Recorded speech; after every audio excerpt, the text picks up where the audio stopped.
Okay, Assalamualaikum warahmatullahi wabarakatuh. Bertemu lagi kita pada hari ini. Tajuk sains kita pada hari ini ialah kelas makanan.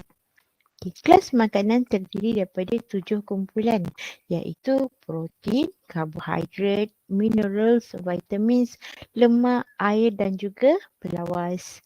Okey, setiap kumpulan makanan ini mempunyai kepentingan yang berbeza-beza. Contohnya seperti protein. Protein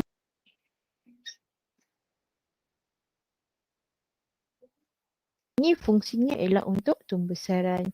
Contoh makanan bagi protein ialah seperti ikan, udang, ayam, daging, susu dan sebagainya. Kemudian yang kedua iaitu karbohidrat. Karbohidrat, kepentingan bagi karbohidrat adalah untuk memberi tenaga.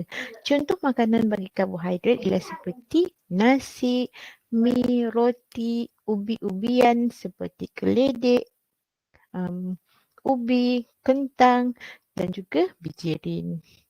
Okey. Kemudian yang ketiga, kelas makanan yang ketiga ialah vitamins dan juga mineral. Kedua-dua vitamins dan mineral ini mempunyai kepentingan makanan untuk menjaga kesihatan. Contoh yang paling penting ialah seperti sayur-sayuran dan juga buah-buahan. Okey, yang kelima ialah lemak. Lemak ini fungsinya adalah untuk memanaskan badan.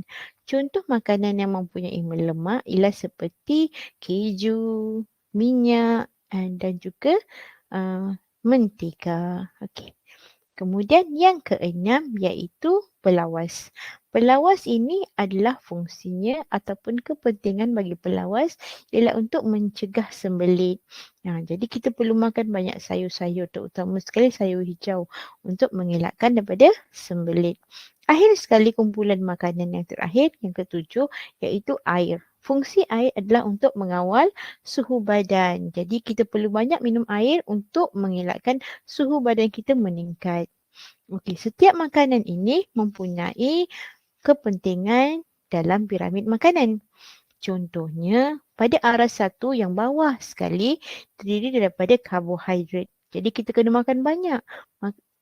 Kita kena makan secukupnya. Bukan makan banyak, makan secukupnya. Contohnya seperti nasi, kita kena makan secukupnya untuk nasi.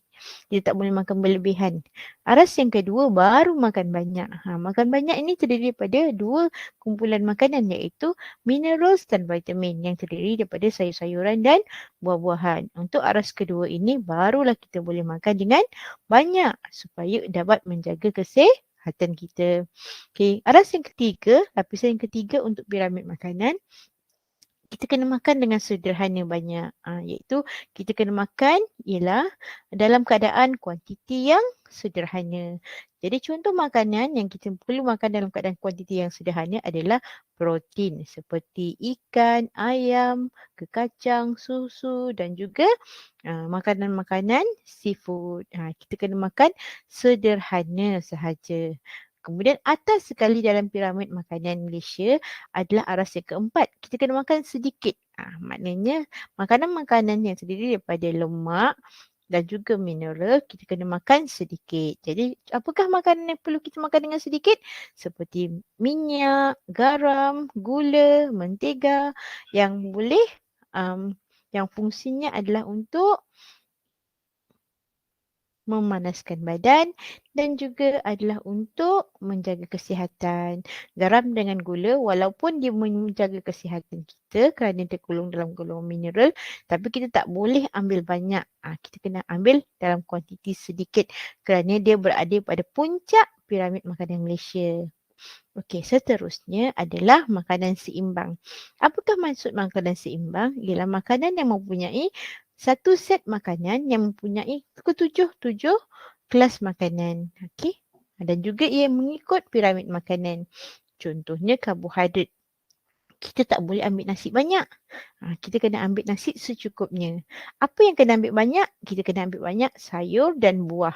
iaitu pada aras yang kedua. Jadi dalam pinggan makan kita, makan tengah hari, makan malam, kita kena perlu pastikan makanan kita seimbang. Perlulah ada makanan seperti karbohidrat iaitu makanan secukupnya.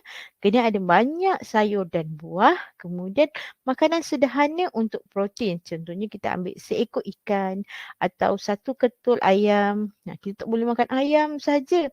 Nah, kemudian kita juga perlukan sedikit lemak dan juga minyak. Contohnya ayam itu digoreng ataupun ikan itu digoreng. Kita tak boleh makan nasi dengan ikan goreng sahaja. Itu ialah contoh makanan yang tidak seimbang. Apakah yang berlaku kalau kita makan makanan yang tidak seimbang? Kita akan mengalami obesiti. Okey. Tabiat makanan yang tidak betul, yang tidak seimbang akan menyebabkan kita berlaku kegemukan ataupun kita kenali sebagai obesiti. Selain daripada itu, gigi kita juga akan cepat rosak sekiranya makanan kita tidak seimbang.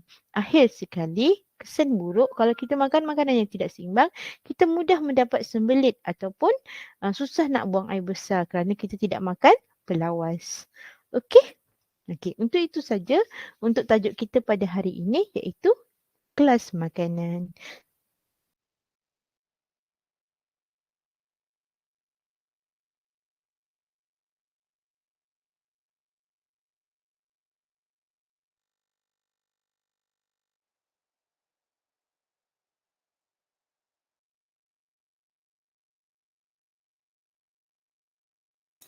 Sekian sahaja untuk kita tajuk pada hari ini. Selamat belajar.